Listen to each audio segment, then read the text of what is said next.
This video is powered by the pros at Pascal Air Plumbing and Electric. Arkansas owned, Arkansas operated. GoPascal.com. Danny West, 24/7 Sports, HawgSports.com, recruiting analyst, recruiting expert, good guy, Galactico. Hi, Danny. How are you? I'm doing great, buddy. I want to let you know you helped me out Sunday, and you don't even know it, but we had a dance recital. I'm sure you've been there and done that in your day, but for whatever reason, they like to take these huge 2-hour breaks in between my kids' performance, so I kept sneaking out and listening to you and Bubba, and I thoroughly enjoyed that. You do a great job, and I don't think you get enough credit for it. Thank you very much, Danny. I appreciate that. You bet. We had a lot of fun this weekend. It helps when Sounded like it, yeah. Helps when the team is winning games and games moved along well. It was a heck of a lot of fun. Our friend Matt Jones, our mutual friend here, has introduced a term into halftime that we've had some fun with, and I think we can actually get a little. We can stretch it out a little bit. We use the term 5-star for college sports. He says in Europe, the best soccer players are called Galacticos. What do you think about the term Galactico for college sports recruiting? Can we use this? Oh, there's a lot of terms I'd like to get rid of, but hey, why not? Galactico. I've never even heard that, I don't think. Clay said it best. He said superstar. You know, you're in a different galaxy. Franchise player. Yeah, you're a star. Yeah. Well, what terminology? You've had a one-on-one conversation with God. You know, He's touched you. You're a Galactico. So we thought you were the Galactico of recruiting gurus. Thanks, Clay. Don't you like Galactico better than Guru? Hey, Clay, I'll tell you what, I sat up last night and watched your interview with Coach Enos. Thoroughly enjoyed that, too. So, well, thanks. I'm full of compliments for you guys today. He's easy, though, I will tell you that. Give me one recruiting term, one term you'd like to get rid of and you could replace with Galactico. Just one term. Transfer. You'd like to get rid of, well, why? Why would you want to do that? Man. I mean, it gives you an extra, an extra 6 months of work, doesn't it? Yeah, absolutely. No, I'm actually for it, believe it or not. I like the transfer portal, but, man, we've got to put some kind of cap on this thing. They have helped us out a little bit with trimming down some of the windows and stuff like that helps. But, man, it's been a lot. And here we are, May 16th. The transfer portal window opened April 15th, ran through the 30th, and I think everybody kind of assumed, all right, after the 30th, everybody gets your butt sat down somewhere and you're good to go. No, they're still moving, and I'm actually keeping eyes on one today, not so much a transfer guy, but a spring visitor, JUCO cornerback, Chris Rhodes. Came in yesterday for a one-day visit. I could actually see Arkansas making a move there and wrapping that one up. So there's been a lot of moving parts here, and it's a lot to keep up with, but I'm not going to complain, guys. I know people out there right now are listening. They're doing actual real hard labor, and they don't want to hear me gripe about having to type about football players. So I got to be careful there, but, yeah, it's been it seems like it never stops. Danny, it's added value to your job because there's more movement, therefore there's more to report. There's more interest in what you have to say. So just factor it that way. Yeah, I'll look at it from a positive standpoint. I appreciate the good word there. Danny, how many scholarships do they have left? Did we just sign a D-back? Was it I forget where it was from, but how many do we have less, and how do you think he's going to impact the team? Good question, and timely question, too, to kind of reset everybody. I know not everybody follows this stuff as closely as others, and to answer your question, they've got 3 spots left, Matt. I think 3. Okay. Again, going back to Chris Rhodes there, yesterday's visitor, I could see it coming down to 2 spots. I'll put it that way. I think that one's could move rather quickly. So 2 to 3 spots as of 1:21 p.m. And you know how fast that can change, but just kind of an overview, Matt. I think they've done a really good job hitting all the right spots that really needed to be addressed from a depth standpoint. And you're going to hear me say that word a lot, no matter which show or where I'm talking. But depth, and Clay, I'm sure you're aware of this too. But that kind of seems to be the trend. You know, dating back to last season, I think we all kind of found out how important depth is at certain positions. When you don't have it, you go through these long SEC runs, man, you better have it. And they've got another one coming up this year. You think about it, 35 days in between home games. I think you go to LSU, you go to Arlington for Texas A&M, at Ole Miss, at Alabama, and then, you got to still come home and play Mississippi State. That's a problem, man. You're going to get beat up. There's no if about it. So you better have depth, and I think they learned that 2 years ago when Auburn came up here. I still think that 21 team, Arkansas team, was better than Auburn, but you get a beat-up team, you don't have any legs about you, and Auburn came up here and whooped them pretty good, 38-23 if I'm not mistaken. So much of this, all of these movements have been about depth and trying to increase the quality at certain positions, and I think they've done that so far. Now, still got a couple of spots here to play with. I would expect maybe another wide receiver. It seems like we've talked about wideouts a lot. They did pick up 3 really good ones that, they deserve a lot of credit for that. It's hard to get 2, let alone 3 of the transfer portal's biggest names at any position, and they got 3 there, but I think you're down to 8 scholarships at that position. Wouldn't surprise me if they make a run at somebody else. Probably ain't going to be a 5-star, let's be honest, but you need depth, you need bodies to get through practice and fall camp and all these things, and maybe you take a flyer on a guy who's got 2 or 3 years left. And then we talked about DB. Lord knows they've needed to kind of hit the reset button in the secondary, and I think they've done a good job with that over the course of the spring. And sometimes, Danny, these kids just need a different voice. Sometimes we mature and we bloom at different ages and at different times, and going somewhere else and then being able to transfer in, and you kind of got a different voice and in a different environment, and sometimes it helps them. Yeah, I think so. And so many of these guys, they've had a pretty good career at a place like Western Kentucky, or, you think about Ridgeway coming from, I can't even name it, somewhere in Illinois, Southern Illinois. There you go. And a lot of these guys are borderline. Should I go to the SEC, try my hand, try to improve my draft stock? And Arkansas has been a perfect destination for guys like that so far. And you know what? They've produced a few. I know you look at guys like Hazelwood, Matt Landers. Maybe those guys didn't get drafted. That's somewhat disappointing, but you've had guys like Drew Sanders, Felipe Franks, Jordan Dominic. I know everybody's still probably upset at Jordan, but probably going to be a guy that goes to Colorado and eventually has a shot at the pros. And it just seems like they've hit on a lot of those, and that makes your job so much easier after 2-3 years when you can point to 10, 12 guys and say, look how much we helped these guys. Do you want to come here and be a part of it? I think that's really helped them. Just getting out front 2-3 years ago and kind of solidifying that.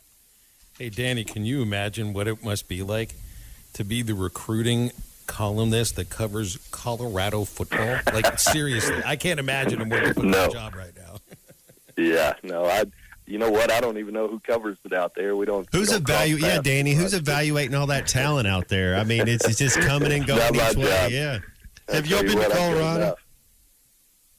No, I've not. I've not been to Boulder. They got no recruiting writers out there.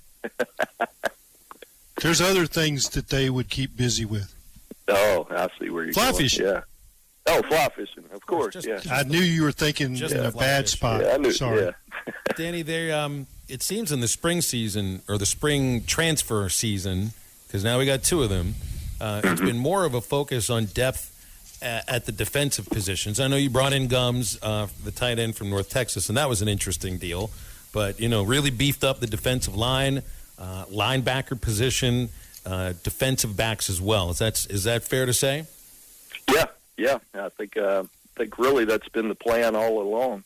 Coming out of the December signing period, I thought they had a really good first haul there, and then of course we all kind of turned to defense and said, all right, well, you still need defensive tackles, you still need one more linebacker at least, and then secondary. My Lord, I mean, take as many as you can.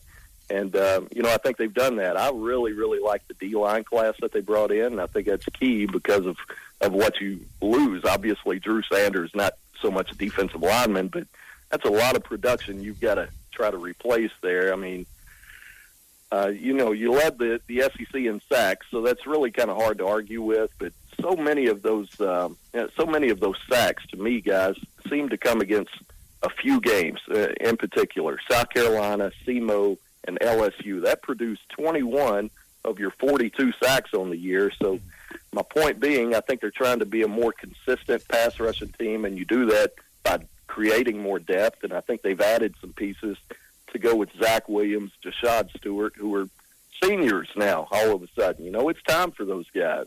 Then, of course, Landon Jackson, we've seen him kind of come on. But you throw in a Jeff Coat, a John Morgan, I think they've got some pieces there, and finally some quality depth that, you know, knock on wood, if something were to happen to a couple of few guys, maybe you could still keep the thing rolling. But, yeah, defense has certainly been the theme. They got a lot of the work done early, especially with that wide receiver group in December. I thought that was really key for them to go ahead and get those three nailed down. Of course, Phil, you mentioned Marquise Gumbs. If I say this all the time, if I had to rank their 16 transfer commitments so far, he would probably be in my top 5. I thought he was really, really key. I look forward to more tight end usage, especially down in the red zone. Now, I don't mean run him out there, put him under center, and go nowhere with it. I mean more creativity, throw it to him. And, you know, I thought they've had success with that when they did do it. 6-2, guys. 6-2 was their record the last 2 years with Trey Knox. If he catches 3 passes or more in a game, they go 6-2. Maybe that's coincidence, but I just felt like they underutilized him quite a bit. And I know Dan Enos probably will not do that. He's got a pretty good track record of utilizing the tight end and having success with it. So looking forward to seeing Marquise Gumbs and Francis Sherman coming over from Louisville. Don't want to discredit or overlook Francis. Really used primarily as a blocker for the Cardinals. Got a couple of years left there. 6'3", 235. I would expect him to beef up a little bit over the summer. And you need guys like that. You run so much 12 personnel, you're going to need bodies. You've got a couple of freshmen to feel really good about. Of course, Backs coming back offers a lot of grittiness, a lot of veteran leadership type stuff. But I think they got a game changer there with Gumbs. I'm really, really excited to see him. I mean, obviously you're focusing on the high schoolers as well, but you got to focus on the transfers. It feels for us, I mean, we're not a recruiting show, so we're talking more of the transfers because it feels like they're more well-known quantity than high schoolers. Has that also been the feeling within the industry in and of itself, that there's more focus on the transfer portal than there is on high school recruiting? No doubt about it. I spend most of my time talking about transfers now, to be honest. And, you know, if I've always told people, if you're not careful, as much time as I spend talking about and worrying about the transfer portal, imagine being Sam Pittman or one of his assistants anywhere in college football right now. I think there's a risk involved that there's a balance. You know, at some point, you've got to absolutely bring in transfers, especially when you have that many outgoing transfers. But at the same time, man, you can really get behind the 8 ball in high school recruiting, and that still needs to be your core. I know so many people want to bring in 50 new guys a year. I'm just not sure that's sustainable over time. So I think there's still a lot to be said for evaluation, trying to outwork people in recruiting and develop them once they get on campus. And that's kind of the concern, I would say, for a lot of coaches is. And, you know, Arkansas is doing a pretty good job with it. Shoot, I look at some of the visit lists that they've had so far this spring. It's up there with some of the best I can remember covering. So, you know, we'll see where it goes from there. But, yeah, absolutely, high school is still important, but transfer seems to dominate the headlines. Haven't had a high school commit since April 22nd, so going on a couple of weeks. You know more than me. All my dates run together now. I'm just going on your website, so that's right there on HawgSports.com. Is there a feeling that there might be some coming in the near future, or is there a dead period you can't deal with it right now? What's going on with the high school recruit? No, actually, it's still wide open. Of course, coaches have been on the road for the spring evaluation period, and that can run through the end of June. But you're about to start seeing quite a few official visits, Phil, to answer your question. That's really what's kind of on my radar next as far as high school recruiting. I think I counted 10 this morning, 10 4-stars already booked to visit Arkansas on official visits in June. And then, you know, of course, that doesn't include several 3-star type guys. Added another one this morning he's a borderline 4-star. If you just go by his offer list, you could probably call him a 4-star, but that's safety Ashton Hampton out of Tallahassee, Florida. Obviously, Arkansas has some connections there with Coach Woodson, and as a kid that's already been to campus once, paid his own way to come up and visit. So another notable visit there for June 24th, Ashton Hampton. As a recruiting expert, and we can end on this thought. We were talking earlier about, there are just some people that don't like their jobs, and that's human existence, and that extends to athletes as well. It doesn't mean you're not going to be any good at it. You just might not like it, and people would think that if you don't like it, you don't put as much time into it. When you're talking with high schoolers, and I guess the coaches have to view this the same way, because they're gonna talk to the parents and talk to the kids and ask certain questions to try to get a thought about work ethic and how much they love what they're doing, because you want to bring somebody in that loves what it is they're going to be doing for you as a coach. So, but that's got to feel like maybe one of the more difficult things to figure out. Oh, it's very challenging. So much of it, and really, it's not my job to figure out. But yeah, you do want to know kind of what drives the kid. A lot of times I'll ask him at the end of an interview, "What do you do outside of football? What are you into? What are your interests, hobbies, stuff like that?" Just to kind of get an idea, about a kid. You can search their social media and kind of get an idea of who's reckless on there a lot of times. But at the end of it, man, is for the coaches to tolerate or deal with in their own way. One of the things Brett Bielema used to say, you recruit your own problems. I still agree with that. I know everybody feels a certain way about Coach B, but I totally agree with that. You got to be really, really thorough, and I think Coach Pittman does a good job of that. Just spending time with the families. You go to some of these camps and watch them interact with mamas and daddies and all that. Yeah, he gets to know them pretty good. So I think that's important to him, but Phil, that's probably the most challenging part of when you're dealing with rankings, trying to evaluate guys. Yeah, I mean, you could put a guy in top 10 and he might be a complete knucklehead, and you never know it until he gets on campus and you find out the hard way. But yeah, that's absolutely a challenge for us. BetOnline.ag is your number one source for all your basketball info, stats, news, and scores. Get the latest odds and lines, including the latest player reports for this year's pro basketball playoffs. BetOnline is always your sports information headquarters this season, as we have you covered for all your sports wagering needs. Basketball, MLB, NHL hockey, right down to UFC and boxing. BetOnline is the fastest and easiest way for you to get your betting info, including live betting options and your favorite casino and card games you can play right from your home. Head to the website today or use your mobile device to get in on the action. Be sure to use our promo code BELIEVE to receive your 50% welcome bonus on your first deposit. That's BLEAV. BLEAV. Bet online, where the game starts.